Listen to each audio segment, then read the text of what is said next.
I'd now like to welcome up the team that's working on community decarbonization under the direction of Susanne DesRoches.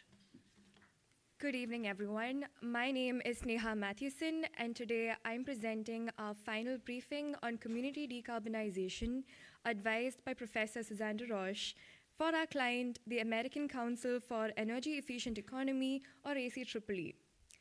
Our project focuses on understanding the complex landscape of community decarbonization and what drives long-term and scalable success.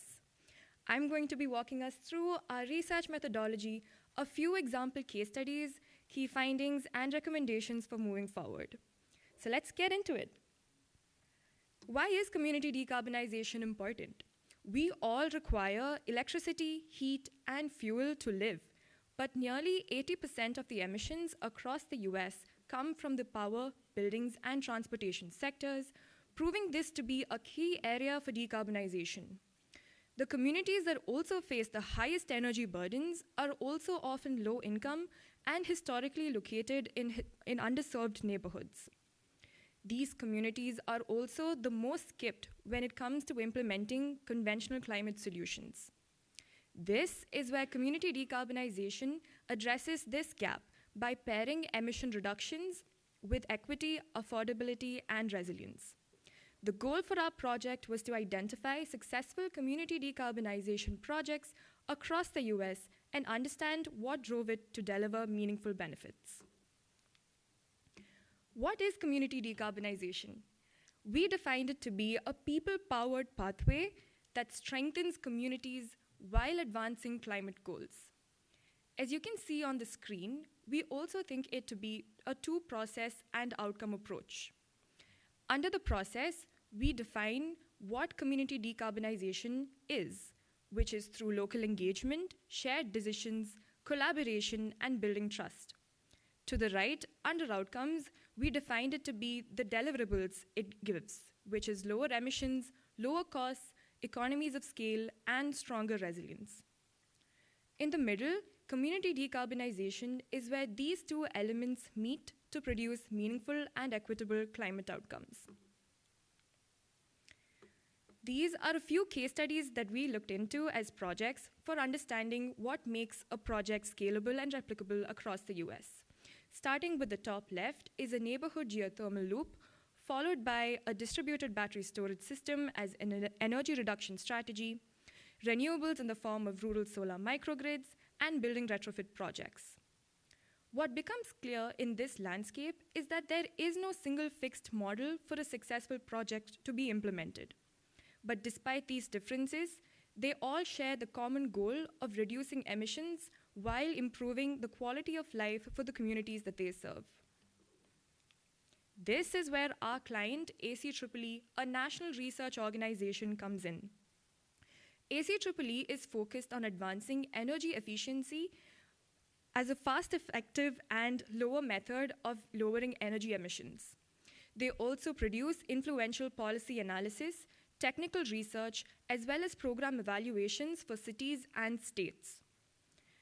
They have also been increasingly focused on how to scale and implement community decarbonization across the US, and our project supports just that interest. We achieved this through a three-step methodology. First, we identified and analyzed 44 potential cases according to its geographic and strategic diversity. Second, we developed a complex matrix categorizing each project according to its governance, financing, and level of community engagement. Third, we analyzed insights by conducting deeper research on 10 selected case studies for our final report, understanding what are its common enablers, barriers, and replicable signals. On screen here, you see the course of all of our case studies mapped across the US. Each dot represents our case study, grouped into one of the 4 technology buckets that you see on the far left, including renewables, building retrofits, energy reduction, and geothermal strategies. The labeled dots represents one of the 10 cases that we conducted deeper research on, and the unlabeled dots represents the broader set of cases that we conducted background research on. So let's dive into a few example case studies. The first one is a distributed battery storage system by 9 Energy in New York City. This project has a strong community engagement element as they partnered with local schools, provided STEM training for students, and also culminated in a student-led mural design, which you can see all the way on the left. This project also provided peak shaving and helped to integrate more renewables into the grid by also reducing the dependence on local peaker plants.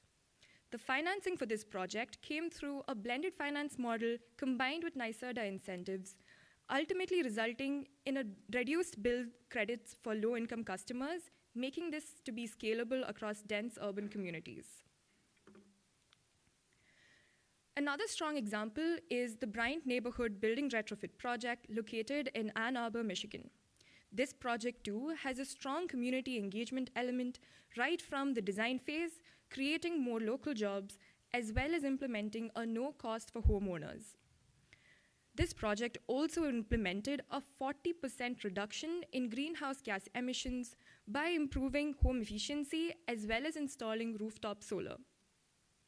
The financing for this project came through a creative grant stacking and also reduced monthly bills from over $200 to just $25. This shows that clean energy paired with equity, affordability, and resilience can advance together in a frontline community. This led us to 4 major key findings. The first being community authority and trust are foundational. As we saw in the earlier slide on the Bryant Neighborhood Project, years of organizing and local hiring built a foundation of trust for the residents to welcome energy assessors into their homes, conduct deep retrofits, and participate in co-design.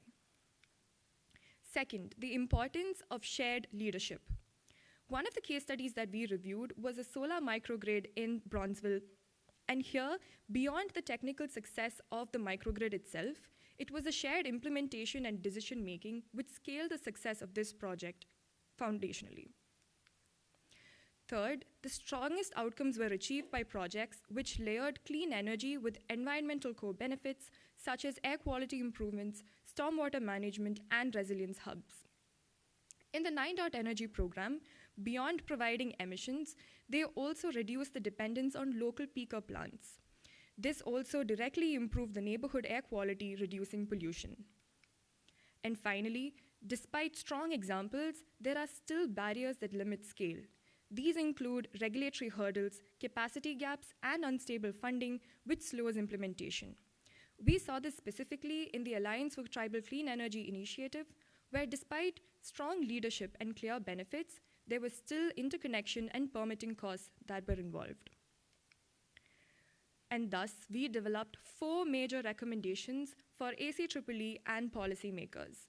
First, to build local capacity by providing tools, templates, and training to strengthen community-driven projects, addressing our first and foundational key finding that community trust and authority are foundational.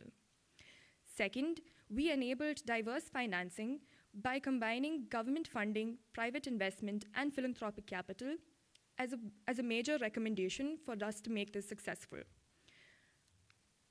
Third, to promote integrated planning by aligning energy, ecological, and public health goals. We saw this in our third key finding, that projects deliver the strongest outcomes when they layered core benefits such as health, resilience, and equitable outcomes. And finally, to remove structural barriers by advancing policy research and advocacy on permitting, utility coordination, and workforce development. This addresses the regulatory hurdles, capacity gaps, and the unstable long-term funding which slows implementation. Community decarbonization proves that when we invest in people, we decarbonize more than systems. In fact, we transform futures. Thank you for your time. Thank you so much. That was interesting and a great presentation. I feel like the building trust with communities is probably particularly hard for this, and I was just wondering if there were any specific ways that you guys recommended sort of mitigating the speculation so that this could get done. Thank you. That's a great question, and I think when we looked at community decarbonization as more of a solution rather than the problem, the first thing that we saw, especially in this project, was that projects were successful when they partnered with communities right from the scratch. So when they partner with local organizations, whether it be schools, in terms of action network systems, or even participating in local hiring, this created a level of trust for the communities to be part of the implementation and decision making.